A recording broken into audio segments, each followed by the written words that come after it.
अस्सलामुअलैकुम दोस्तों, आप देख रहे हैं लाइन स्पोर्ट्स। तो बिलाखिर मोहम्मद वसीम साहब, chief selector Pakistan cricket team, चुप का रोज़ा उन्होंने तोड़ दिया है। फवाद आलम जो कि एक हॉट टॉपिक बना हुआ था इस टाइम पे, पाकिस्तान इंग्लैंड सीरीज़ जो शुरू होने जा रही है, जिसमें उनको ड्रॉप कर दिया गया था। तो जब उनसे सवाल किया गया कि आखिर क्या वजह बनी कि फवाद आलम इस दौरे इंग्लैंड के लिए सेलेक्ट नहीं हो सके टीम में, तो उनका कहना यह था कि लास्ट 3 सीरीज़ में वो सिर्फ एक 50 कर सकें और कायद-ए-आज़म ट्रॉफ़ी जो खेली जा रही है उसमें भी कोई ख़ास कारकर्दगी नहीं थी उनकी, जिसकी वजह से हमने सौ शकील पे उनको फ़ौक़ियत दी और इस वजह से उनको ड्रॉप करने का ये वजह बनी। मज़ीद उनका ये भी कहना था कि हमारी टीम को स्पेशली टेस्ट मैचेस में रन रेट की प्रॉब्लम रहती है, जिसकी वजह से हम इतने ज़्यादा स्कोर नहीं कर पाते हैं और इंग्लैंड की टीम अब टेस्ट मैचेस में भी जारहाना क्रिकेट खेल रही है और जिसकी वजह से अब हमको भी इसके ऊपर काम करना होगा। और ये इस सीरीज़ में आप देखेंगे भी हमारे बैट्समैन इस चीज़ को भी मद्देनज़र रखेंगे।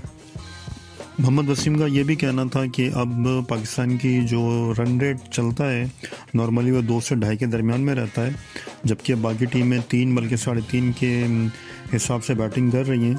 तो इसके ऊपर भी काम करना होगा पाकिस्तान की बैटिंग को।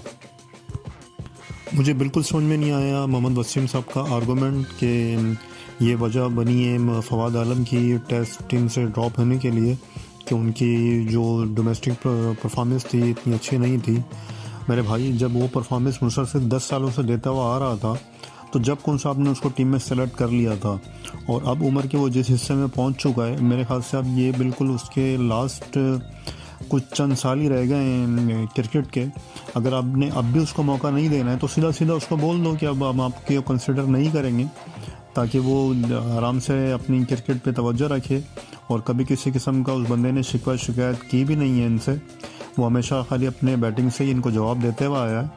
और रह गई बात जो बात कर रहे हैं मोहम्मद वसीम साहब के पाकिस्तान को रन रेट बेहतर करना होगा टेस्ट मैचेस में, यही काम में वो T20 की जब सिलेक्शन इन्होंने की थी, जब भी उनका यही कहना था मोहम्मद आसिफ के लिए, हैदर अली के लिए और खुशदिल शाह के लिए कि जारहाना मिजाज के बल्लेबाज हैं। भाई, जारहाना मिजाज एक अलग चीज़ होती है और गेम अवेयरनेस एक अलग चीज़ होती है। और टेस्ट मैचेस जो खेली जाती है वो टेम्परामेंट और गेम प्लान के हिसाब से खेली जाती है, गेम अवेयरनेस के हिसाब से खेली जाती है। उसमें ये नहीं है कि सिर्फ आपने हवा में बल्ले चलाने शुरू कर देने, तो हर चीज़ की एक तरीका होता है। ये टेस्ट मैचेस का एक अपना मिजाज है, वनडे का एक अपना मिजाज है, T20 का एक अपना मिजाज है। पता नहीं ये बात क्यों हमारे चीफ सेलेक्टर को समझ में नहीं आती है। और एक ऐसा बैट्समैन जो लगातार परफॉर्मेंसेस देते हुए आया है, उसको सिर्फ इस बेस पे वो बाहर कर रहे हैं कि उसने डोमेस्टिक में चंद मैचेस में परफॉर्मेंस नहीं दी है। बस ये बात इस तरह से करते हैं जो बिल्कुल समझ में नहीं आती है। और ये रह गई बात सिलेक्शन की, तो अभी जितने भी लड़के सेलेक्ट हुए हैं, क्या ये सबकी परफॉर्मेंस इस तरह की थी कि बिल्कुल इनको 100% टीम में सेलेक्ट करना ज़रूरी था? ठीक है, जो आया है वो सभी अच्छे होंगे, लेकिन इस तरह से नहीं होता है कि आपको सिर्फ एक ही खिलाड़ी नज़र आया जिसकी परफॉर्मेंस नहीं थी। और देखा जाए तो जिस तरह की पास में परफॉर्मेंसेस दी हैं फवाद आलम ने, वो अपनी मिसाल आप है।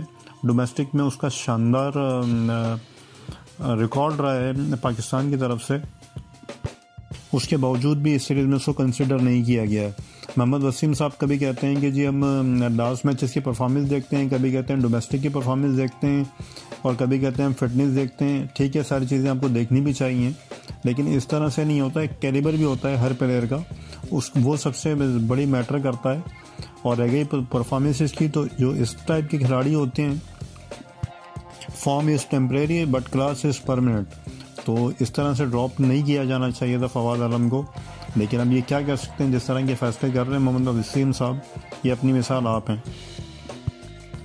इसी सीरीज़ के हवाले से अगर मज़ीद बात करें तो आकिब जावेद साहब का भी एक बड़ा अनोखा बयान आ गया है, जो कि सिलेक्शन हुई है मिस्ट्री स्पिनर इब्रार अहमद की और फास्ट बॉलर मोहम्मद अली की, जिसके जवाब में उनका कहना था कि कोई ख़ास परफॉर्मेंस नहीं है इब्रार की इस सीज़न में, जिसकी वजह से उनको शामिल किया गया। और मिस्ट्री इन स्पिनर्स जो होते हैं वो सिर्फ T20 में ही कामयाब हो सकते हैं, टेस्ट मैचेस में बहुत कम ऐसा देखा गया है कि मिस्ट्री स्पिनर को शामिल किया गया हो। और मोहम्मद अली भी एक आम से फास्ट बॉलर हैं और उनको किस बेस पे शामिल किया गया है ये मुझे उनके समझ में नहीं आई है बात। लेकिन अब आकिब जावेद साहब, ये लाहौर कलंदर की टीम नहीं है जहाँ पे आपके हर मनपसंद फैसले होंगे। इब्रार अहमद एक अच्छा स्पिनर है और वैसे हमारे पास स्पिनर का फौदान चल रहा है इस टाइम पे। यासिर शाह की परफॉर्मेंस को इतनी ख़ास रही नहीं है और इस तरह से एक अच्छा चेंज लेकर आए हैं इब्रार अहमद की सूरत में। और डोमेस्टिक में अगर उनकी परफॉर्मेंस आप देखें तो ठीक ठाक उसने आउट किए हैं इस लड़के ने। और मोहम्मद अली की भी बात की जाए बॉलिंग की तो इतने ख़राब भी उनके स्टेट्स नहीं हैं। और जब इस तरह की कोई नई प्लेयर्स को मौका मिलता है तो जो मुखालिफ टीम होती है वो भी इतनी ज़्यादा प्रिपरेशन नहीं होती है उनकी, तो एक तरह से अच्छा डिसीजन लिया है ये। इसके बाद बात करें जी पीसीबी चेयरमैन रमीज़ राजा की, तो उनका एक बार फिर मौक़िफ़ उन्होंने दोहराया अपना, जो कि इंडिया ने एशिया कप जो अगले साल पाकिस्तान में होना है, जिसमें इनके बीसीसीआई के का मौक़िफ़ था कि वो पाकिस्तान में खेलने के लिए नहीं आएंगे। जिसके जवाब में एक दफ़ा फिर उन्होंने यही बात की है कि अगर इंडिया नहीं आता है पाकिस्तान में खेलने के लिए तो फिर पाकिस्तान भी वर्ल्ड कप जो इंडिया में होना है उसमें शिरकत नहीं करेगा। और जब पाकिस्तान जाएगा नहीं तो इंडिया में क्रिकेट देखने के लिए आएगा कौन। मज़ीद उनका यही कहना था कि अभी तक इंडिया की तरफ से किसी से उनका कांटेक्ट नहीं हुआ है और जब भी उनको मौका मिलेगा तो वो इंडियन क्रिकेट बोर्ड से और एशियन क्रिकेट काउंसिल से ज़रूर बात करेंगे इस टॉपिक के ऊपर। एक तरफ से देखा जाए रमीज़ राजा का बिल्कुल स्ट्रेट फॉरवर्ड मौक़िफ़ है और बिल्कुल दुरुस्त भी है और इसी तरह से इंडिया को ट्रीट भी करना चाहिए। बिल्कुल समझ में नहीं आती है बात, एक तरफ तो आईसीसी के सारे टूर्नामेंट में इंडिया खेलने के लिए तैयार होता है पाकिस्तान के साथ, लेकिन जहाँ इंडिया या पाकिस्तान की बात की जाए या दोनों मुल्कों के दरमियान में सीरीज़ की बात की जाए तो कभी भी एग्री नहीं करता इंडिया। पाकिस्तान ने कभी भी इस तरह की कोई बात नहीं की कि हम इंडिया में नहीं जाना चाहते हैं या पाकिस्तान में आपसे नहीं खेलना चाहते हैं।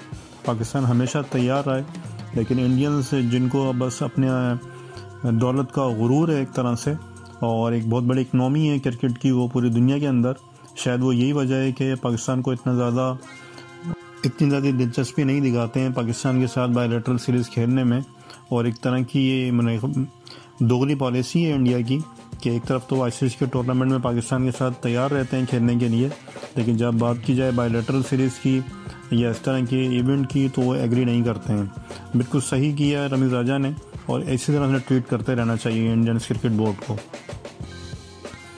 अब बात करें जी फीफा वर्ल्ड कप की, तो जो इंजरी हुई थी ब्राज़ील के कप्तान नेमार की, अब वो मज़ीद उसके बारे में रिपोर्ट यह आई है कि वो जो अगला मैच है स्विट्ज़रलैंड के ख़िलाफ़ उसमें वो दस्तयाब नहीं होंगे ब्राज़ील की तरफ से। एक मैच के दौरान उनको इंजरी हो गई थी, पैर में मोच आ गई थी, जिसकी वजह से डॉक्टर ने उसको भी फ़िलहाल आराम का मौका दिया है। और उनका मज़ीद यही कहना था कि हम चाहते हैं कि बाकी टूर्नामेंट में नेमार दस्तयाब हो ब्राज़ील को, तो इसी वजह से इस मैच में उनको ना खिलाने का फ़ैसला किया गया है। इस वर्ल्ड कप में एक नई चीज़ मुतारिफ़ कराई है प्लेयर्स ने। कुछ खिलाड़ी मास्क पहनकर आ रहे हैं, जैसे कि रेसलिंग में कैन मास्क पहनकर आते हैं रेसलिंग के लिए, इसी टाइप के मास्क कुछ खिलाड़ी वेयर किए हुए हैं। तो ये कोई फैशन नहीं है, बल्कि ये दोनों खिलाड़ी जो कि जनूबी कोरिया के और बेल्जियम के थे, जब ये अपने मैचेस खेलने के लिए आए थे तो ये इन्होंने मास्क में वेयर किया हुआ था। असल में इनको इंजरी हुई हुई है दोनों खिलाड़ियों को, जिसकी वजह से ये मास्क यूज़ कर रहे हैं एज ए सेफ्टी पर्पस।